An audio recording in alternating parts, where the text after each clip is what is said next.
Good morning student, विद्यार्थी मित्र हो. आज आपण सार्वजनिक आयव्यय आणि खाजगी आयव्यय यातील फरक किंवा सार्वजनिक आयव्यय आणि खाजगी आयव्यय यातील तफावत किंवा भेद याविषयी चर्चा करणार आहोत. Private finance and public finance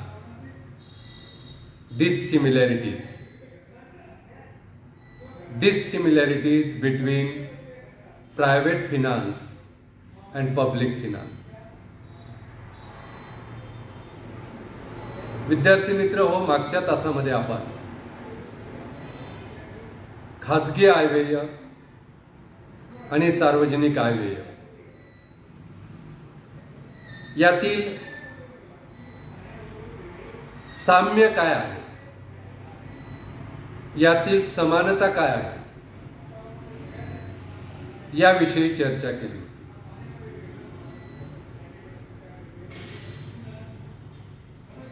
आणि खाजगी आयव्यय आणि सार्वजनिक आयव्यय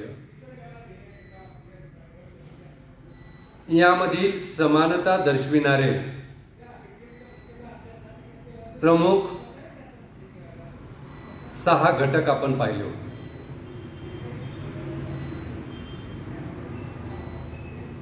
जसं आपण खाजगी आयव्यय आणि सार्वजनिक आयव्यय यातील समानता काय आहेत याविषयी अभ्यास केला, अगदी त्याचप्रमाणे सार्वजनिक आयव्ययाचं स्वरूप आणि व्याप्ती लक्षात येण्यासाठी, अधिक चांगल्या पद्धतीनं समजण्यासाठी आपण खाजगी आयव्यय आणि सार्वजनिक आयव्यय यातील तफावत दर्शविणाऱ्या काही ठळक बाबी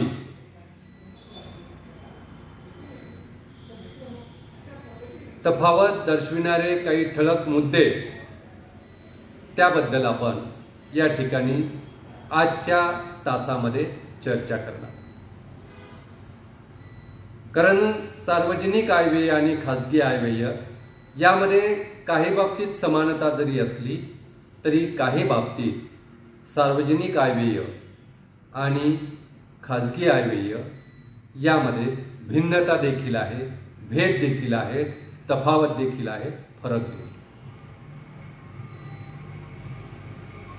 मग सार्वजनिक आयव्यय आणि खाजगी आयव्यय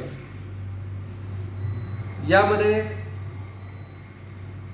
भेद दर्शविणारा, तफावत दर्शविणारा पहिला मुद्दा आपल्याला सांगता येईल, या ठिकाणी चर्चा करता येईल, तो म्हणजे उत्पन्न आणि खर्चाचा मेळ. खाजगी आयव्यय आणि सार्वजनिक आयव्यय या दोन आयव्ययामध्ये प्रामुख्याने उत्पन्न आणि खर्चाचा मेळ घालावा लागतो. मग हा मेळ घालत असताना व्यक्तिगत आयव्यय किंवा खाजगी आयव्यय आणि सार्वजनिक आयव्यय यामध्ये उत्पन्न आणि खर्चाचा मेळ घालावा लागतो. उत्पन्न जेवढं आहे तेवढाच खर्च करता येतो. मग अशा ठिकाणी व्यक्तीला आणि सरकारला आपल्या उत्पन्नामधून आपला खर्च भागला पाहिजे. यासाठी उत्पन्न आणि खर्चामध्ये मेळ घालावा लागतो. मग हा मेळ घालत असताना खाजगी आयव्यय आणि सार्वजनिक आयव्यय यामध्ये उत्पन्न व खर्चाचा मेळ घालत असताना खाजगी आयव्यय आणि सार्वजनिक आयव्यय यामध्ये आपल्याला तफावत दिसून येते.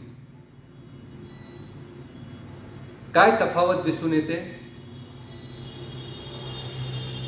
तर व्यक्ती हा आपलं उत्पन्न पाहून खर्च करीत असतो. आपलं उत्पन्न किती आहे त्याबद्दल व्यक्ती अगोदर विचार करतो आणि नंतर मग आपला खर्च किती करावा याचा हे ठरवतो. म्हणजे व्यक्ती आपलं उत्पन्न अगोदर लक्षात घेतो आणि उत्पन्न विचारात घेऊन मग आपण किती खर्च केला पाहिजे, किती खर्च करावा हे त्या ठिकाणी लक्षात घेतो. कारण उत्पन्न आणि खर्चाचा मेळ घालावा लागतो. जर व्यक्तीनं उत्पन्न लक्षात न घेता अवाढव्य खर्च केला, उत्पन्नापेक्षा अधिक खर्च केला, तर व्यक्तीला अनेक आर्थिक समस्यांना सामोरं जावं लागतं. म्हणून व्यक्तीला अगोदर आपलं स्वतःचं उत्पन्न लक्षात घ्यावं लागतं आणि नंतर उत्पन्नापेक्षा कमी खर्च करावा लागतो आणि काही बचत ही भविष्य काळासाठी शिल्लक ठेवावी किंवा उत्पन्न जेवढं आहे तेवढाच खर्च करावा लागतो. उत्पन्न एवढाच व्यक्तीनं खर्च केला तर भविष्यासाठी उत्पन्नातून बचत शिल्लक राहत नाही. आणि जर समजा व्यक्तीने उत्पन्नापेक्षा खर्च जास्त केला तर व्यक्तीला जो जास्तीचा खर्च आहे, उत्पन्नापेक्षा जास्तीचा खर्च आहे, तो खर्च भरून काढण्यासाठी कर्ज घ्यावं लागते. त्यामुळे व्यक्ती आपल्या आर्थिक अडचणीमध्ये वाढ होऊ नये याचा विचार करून आणि भविष्याची सुरक्षितता याचा विचार करून उत्पन्न एवढाच खर्च करण्याचा प्रयत्न करतो किंवा उत्पन्नापेक्षा खर्च कमी करण्याचा प्रयत्न करतो. म्हणजे थोडक्यात व्यक्ती हा उत्पन्न लक्षात घेऊन आपला खर्च करीत असतो. आणि या उलट सरकार मात्र अगोदर खर्च करते आणि तो खर्च भरून काढण्यासाठी उत्पन्न कोणत्या मार्गाने किती उत्पन्न मिळवावं याचा विचार करते.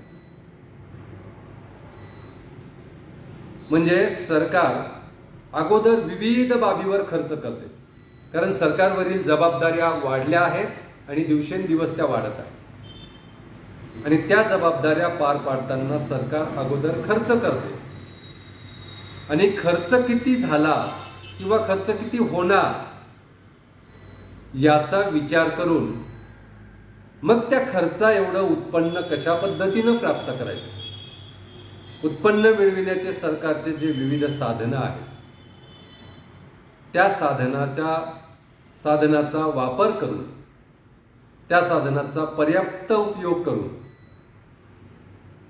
सरकारनं केलेल्या खर्चा एवढं उत्पन्न कशा पद्धतीनं प्राप्त होईल त्यासाठी प्रयत्न केले जातात.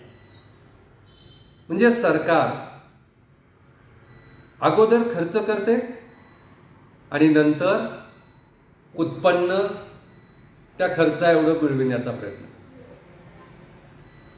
आणि या उलट व्यक्ती मात्र आपलं उत्पन्न अगोदर पाहते, आपल्या उत्पन्नावरून मग खर्च किती करायचं ते ठरवतो. म्हणजे पहा दोन्हीमध्ये कशी भिन्नता आहे, खाजगी आयव्यय आणि सार्वजनिक आयव्यय. यामध्ये उत्पन्न आणि खर्चाचा मेळ घालताना खाजगी आयव्ययामध्ये अगोदर उत्पन्नाचा विचार केला जातो आणि नंतर खर्च केला जातो. म्हणजे अगोदर उत्पन्नाचा विचार, नंतर खर्चाचा विचार.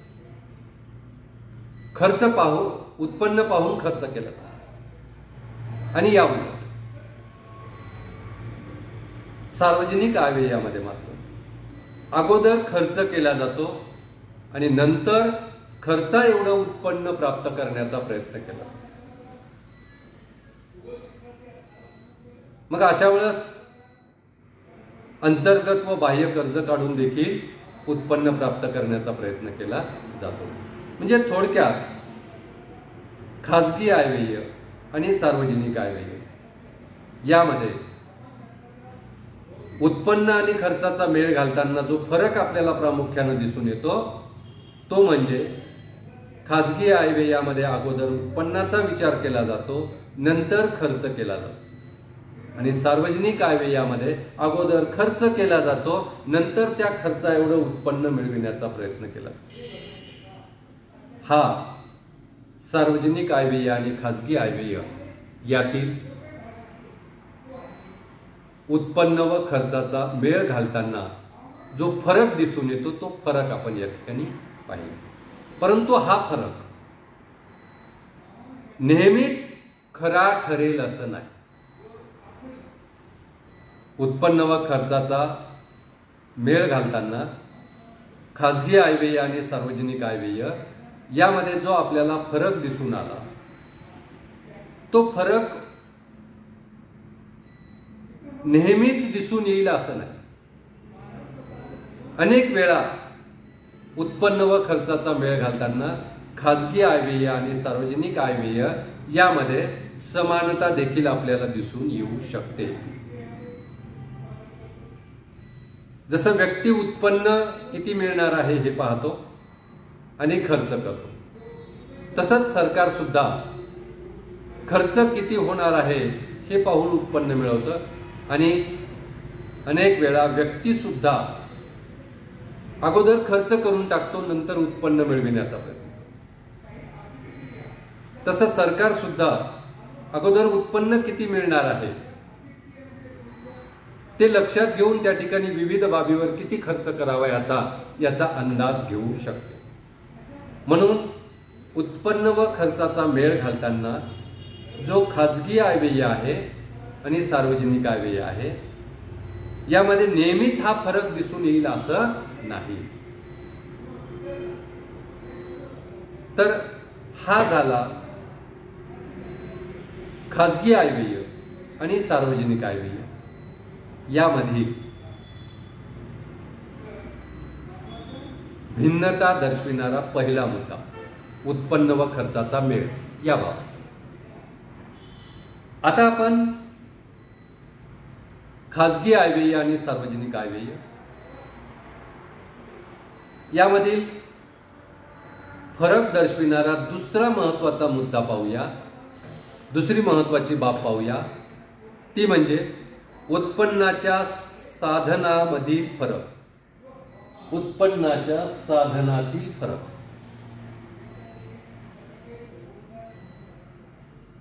खाजगी आयव्यय आणि सार्वजनिक आयव्यय यामध्ये उत्पन्नाची जी साधनं आहेत त्या साधनाच्या बाबतीत तफावत आपल्याला दिसून येते, फरक आपल्याला दिसून येतो, भिन्नता आपल्याला दिसून येते। आता उत्पन्नाच्या साधनातील फरक खाजगी आयव्ययामध्ये म्हणजे व्यक्तीकडील उत्पन्नाची साधनं ही तोकडी असतात। व्यक्तीकडील उत्पन्नाची साधन ही तोकडी असतात, कमी असतात आणि सरकारकडील उत्पन्नाची साधन ही अधिक असतात। मग व्यक्तीकडील उत्पन्नाची जी साधनं आहेत ती काय साधनं आहेत? व्यक्तीला आपल्या कष्टापासून आपल्या मेहनतीपासून उत्पन्न मिळते। म्हणजे व्यक्ती हा आपल्या श्रमापासून, आपल्या बौद्धिक श्रमापासून किंवा शारीरिक श्रमापासून उत्पन्न मिळवतो। व्यक्तीला उत्पन्न मिळविण्याचं पहिलं साधन बौद्धिक किंवा शारीरिक कष्ट. त्यानंतर व्यक्तीला स्वतःच्या संपत्तीपासून उत्पन्न मिळू शकते. उदाहरणार्थ त्याचं घर असेल, ते घर भाड्यानं देऊन त्यापासून तो रेंट किंवा किराया घेऊ शकतो. तसंच त्याची शेती असेल तर शेती त्या ठिकाणी तो दुसऱ्याला कसण्यासाठी देऊन त्यापासून रेंट मिळू शकतो. म्हणजे व्यक्तीला त्याच्या कष्टापासून आणि त्याच्या संपत्तीपासून उत्पन्न मिळू शकते. याचबरोबर व्यक्तीला वडिलोपार्जित जी संपत्ती आहे त्यापासूनही उत्पन्न मिळू शकते. ही झाली व्यक्तीच्या उत्पन्नाची साधनं. श्रमापासून उत्पन्न मिळते, संपत्तीपासून उत्पन्न मिळते आणि वडिलोपार्जित संपत्तीपासून उत्पन्न मिळते. प्रामुख्याने या 3 साधनापासून व्यक्तीला उत्पन्न मिळत असते. ही व्यक्तिगत उत्पन्नाची तोकडी साधने आहेत. आता सरकारकडील उत्पन्नाची साधनं काय आहेत? सरकारलाही त्या ठिकाणी उद्योगधंदे निर्माण करून त्या उद्योगधंद्यामध्ये सार्वजनिक उद्योगधंदे स्थापन करून त्या सार्वजनिक उद्योगधंद्यातून उत्पन्न मिळू शकते. तसंच सरकार त्या ठिकाणी कर्ज काढून उत्पन्न मिळू शकते. ते अंतर्गत कर्ज काढूनही मिळू शकते, बाह्य कर्ज काढूनही उत्पन्न मिळू शकते. तसंच सरकार विविध बाबीवर संपत्ती कर आकारून उत्पन्न मिळू शकते, उत्पन्नावर कर आकारून उत्पन्न मिळू शकते, सेवावर कर आकारून उत्पन्न मिळू शकते. तसंच सरकार सार्वजनिक क्षेत्रामार्फत ज्या विविध सेवा निर्माण करून देते त्या सेवा निर्माण करीत असताना, त्या सेवा प्रदान करीत असताना एक जुजबी शुल्क आकारू शकते. त्या शुल्कानुसार सुद्धा सरकारला उत्पन्न मिळू शकते. तसेच सरकार देशातील नागरिकांनी कायद्याचं पालन केलं नाही तर दंड आकारूनही उत्पन्न मिळवते. अशा प्रकारे सरकारला उत्पन्न मिळवून देणारी साधनंही अधिक आहेत व्यक्तिगत उत्पन्न मिळवून देणाऱ्या साधनाच्या तुलनेमध्ये. त्यामुळे त्या ठिकाणी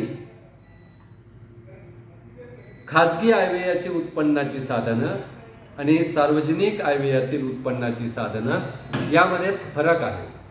खाजगी आयव्ययाची उत्पन्नाची साधनं अतिशय कमी असतात, तोकडी असतात आणि सार्वजनिक आयव्ययाची उत्पन्नाची साधनेही अधिक असतात. आणि खाजगी आयव्यय, व्यक्तिगत आयव्यय हा सार्वजनिक आयव्ययाच्या तुलनेत खूपच कमी असतो आणि सार्वजनिक आयव्यय हा खाजगी किंवा व्यक्तिगत आयव्ययाच्या तुलनेमध्ये अधिक असतो. आणि व्यक्तिगत आयव्ययामध्ये उत्पन्न मिळवित असताना व्यक्तीला जी साधनं वापरता येतात त्या व्यतिरिक्त इतर सरकारची उत्पन्न मिळवून देणारी साधनं व्यक्तीला वापरता येत नाही. उदाहरणार्थ कर आकारणी करून उत्पन्न मिळवणे, व्यक्तीला कर आकारणी करता येत नाही. व्यक्तीला दंडाची आकारणी सुद्धा करता येत नाही. म्हणजे सरकारच्या उत्पन्नाच्या साधनाचा वापर करून व्यक्तीला उत्पन्न मिळवता येत नाही. म्हणजे याचा अर्थ पहा, उत्पन्नाच्या साधनाबाबतीत जो फरक आहे खाजगी आयव्यय आणि सार्वजनिक आयव्यय यामध्ये खाजगी आयव्यय प्राप्त करण्याची खाजगी उत्पन्न प्राप्त करण्याची साधने ही तोकडी असतात, कमी असतात, मोजकीच असतात. आणि सार्वजनिक उत्पन्न प्राप्त करण्याची साधने ही त्या तुलनेमध्ये अधिक असतात.